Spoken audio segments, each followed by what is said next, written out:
Ladies and gentlemen, boys and girls, welcome to Dominion Gaming TV. My name is Wolf, and today I'm joined by two handsome gentlemen, even though I've never seen their faces. We have ourselves DGTV Mayhem. Say something, sir. Hello. And he's technically TCP 3D, but he is also DGTV for the room until we have and do all of our tournament stuff that is coming up. His name is Pokemon. Hey. And we are doing a TriCast here of a DGTV in-house, oh god, the lags already, between two players who are in DGTV, and that we have an in-house tournament going on. So just to create a bit of friendly competitiveness and all of that jazz, but let's introduce our two players. Spawning in the bottom right hand side, playing as Protoss in the pink trunks, his name is IronLung. And in the top left hand corner, as the green Zerg, also on DGTV apparently, his name is Exan. Alright, so we have ourselves here good old Protoss vs Zerg. I almost said Terran, but I corrected myself. But we are playing on Star Station, I do believe.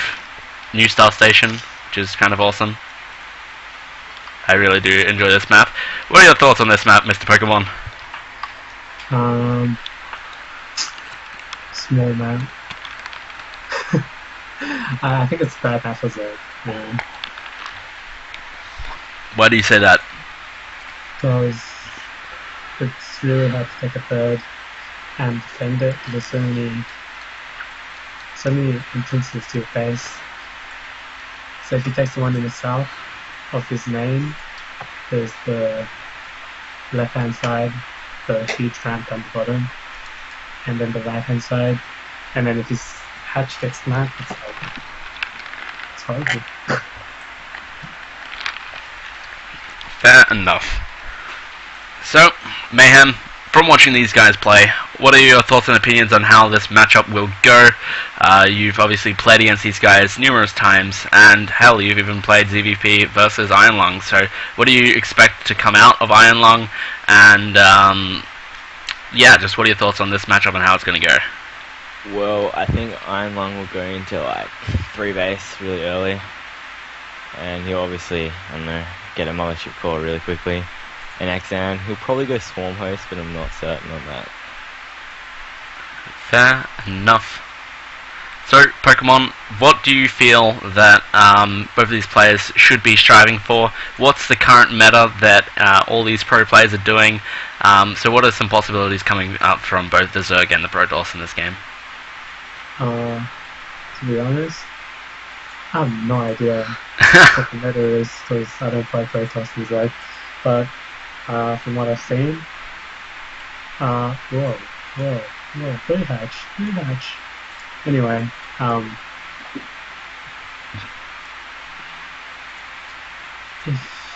if IronLung wants to play aggressive, he'll probably do some Stargate stuff, be really annoying, probably like sniper his overlord to Phoenixes, and then go into like Stargate, Gateway, kill his third. I have no idea. I don't know what I'm saying. Fair enough. Probably from Exan, I wouldn't actually be surprised to see like Ling Muta or Roach Hydra. Like, I see mutas in every matchup these days with Zerg. I don't know, maybe they're just favorable. I do know that a lot of Protossers hate versing mutas because it forces them to go Stargate if they want to go, what's it called? If they want to go like a gateway play, they have to either get Stargate or force the Templars when they don't want the Templars straight away. But I would like to see maybe a Twilight Archives and Void Ray push just get Storm and Void Rays. That would actually be quite strong. But yeah, so we do see a Twilight Council coming as well. We don't exactly know what that's for yet, but it could be Stalkers, could be whatever. Maybe just he wants to get up to that fast +2, and he's going to drop down a whole buttload of gateways in a moment. But I think he'll be going for Storms, to be honest. Maybe Previous keep on for experience. DTs. DTs, I reckon. Maybe. Actually, So he's only No, done like one right. build against me every time I verse him, so yeah. okay.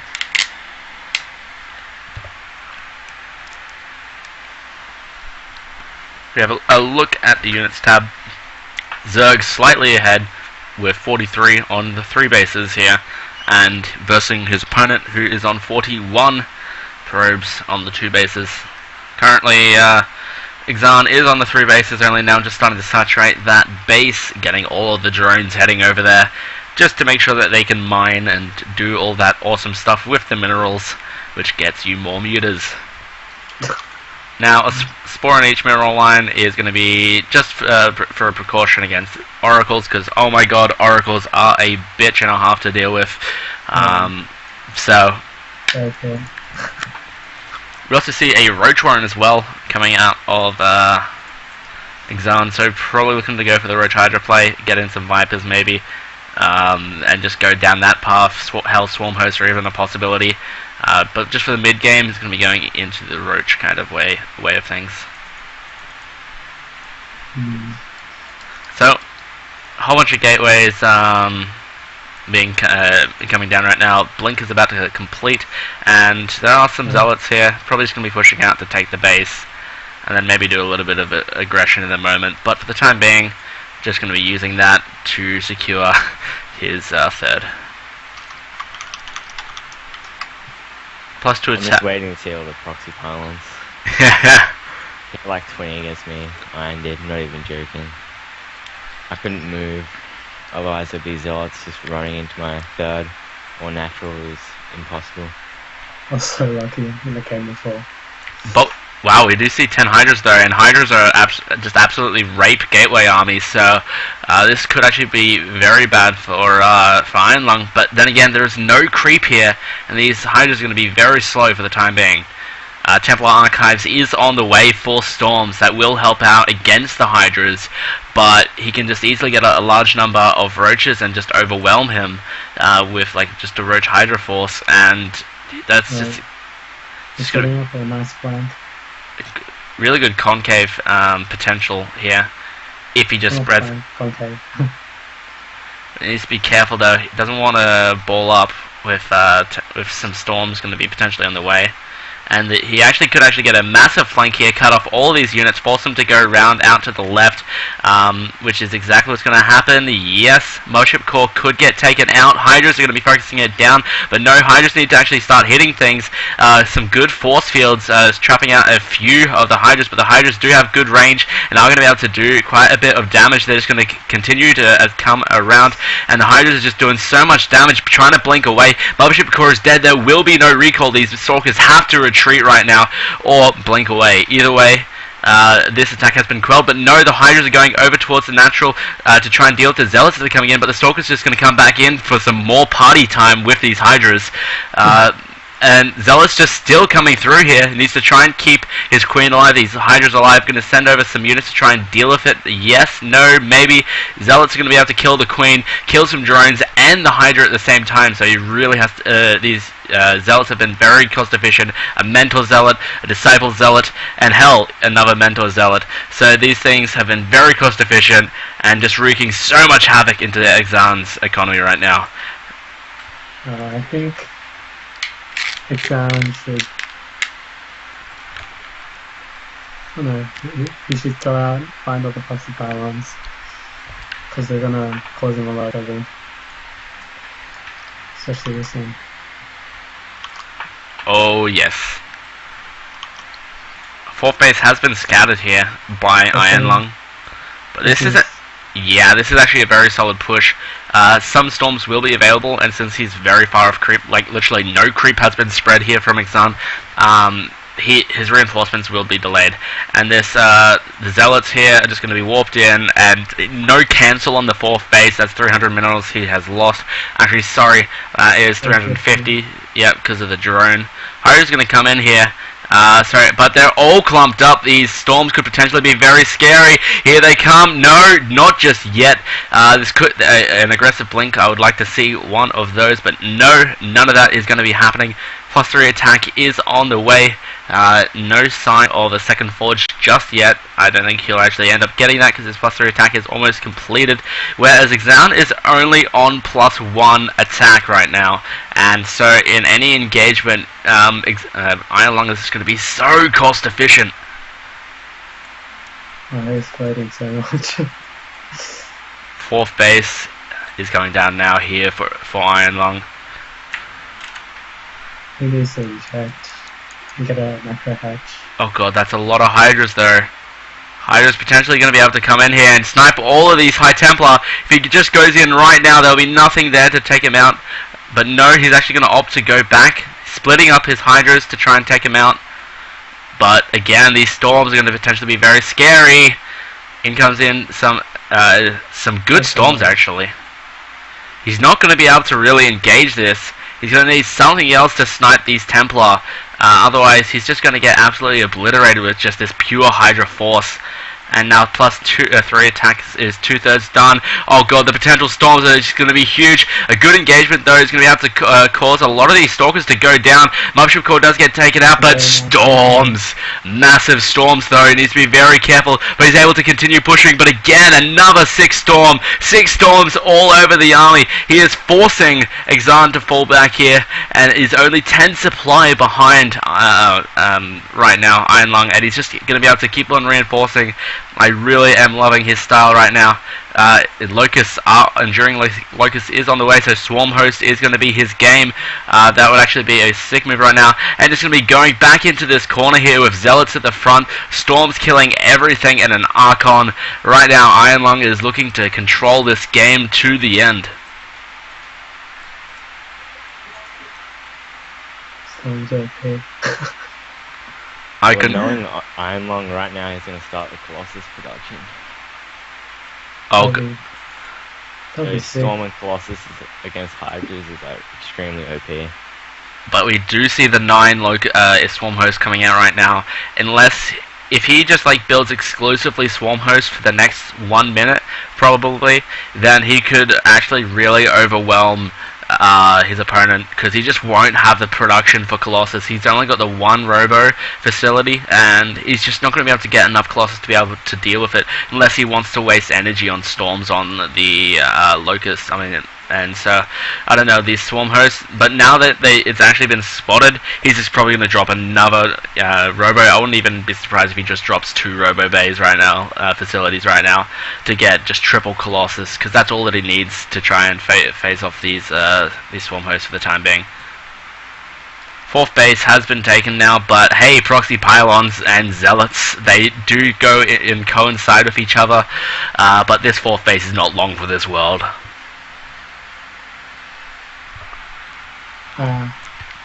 Actually, in comes the Hydras and Zealots here, and they're potentially able to kill them all off. Yes! Oh, but then this was not like the first time on the does it? No, it doesn't. So I think this has to be last night. And so is this Queen as well. No, in comes the Zealots. Zerglings even. So the force here for IronLung is getting more and more scary, and hey, guess what? Oracle's double Stargate play to try and deal with this mass Ling Hydra play, and they're just gonna rip through everything. A potential counterattack though could do a lot of damage, but again, some proxy pylons have been found, but a good engagement could potentially happen here. It's a lot of Zealots. So these Swarm Hosts will actually just do so much damage. Oh no.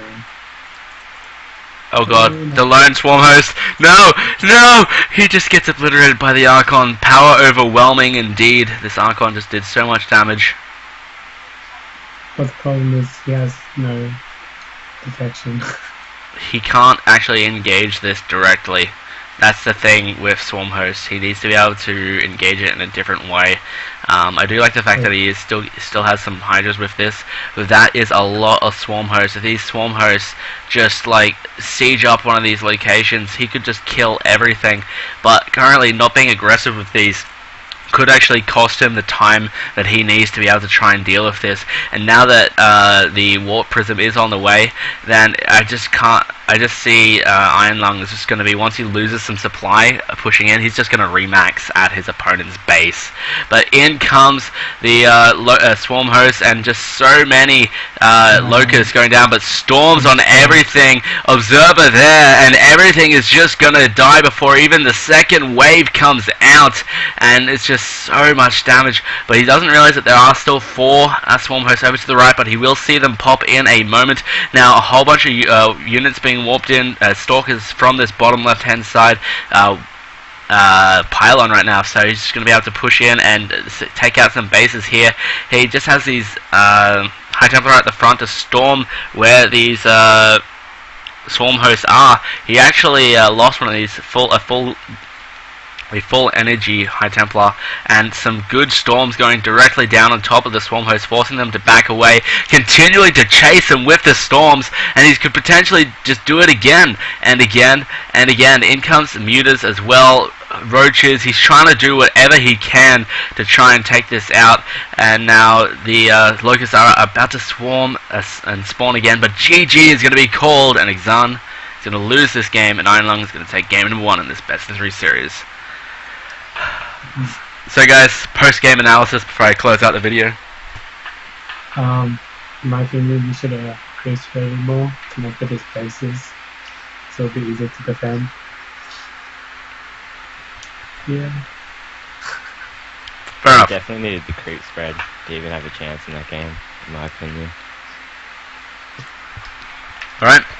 Well, ladies and gentlemen, this has been Pokemon. Say goodbye. Later. And Mayhem. See ya. And myself, Wolf. Ladies and gentlemen, thank you very much for watching.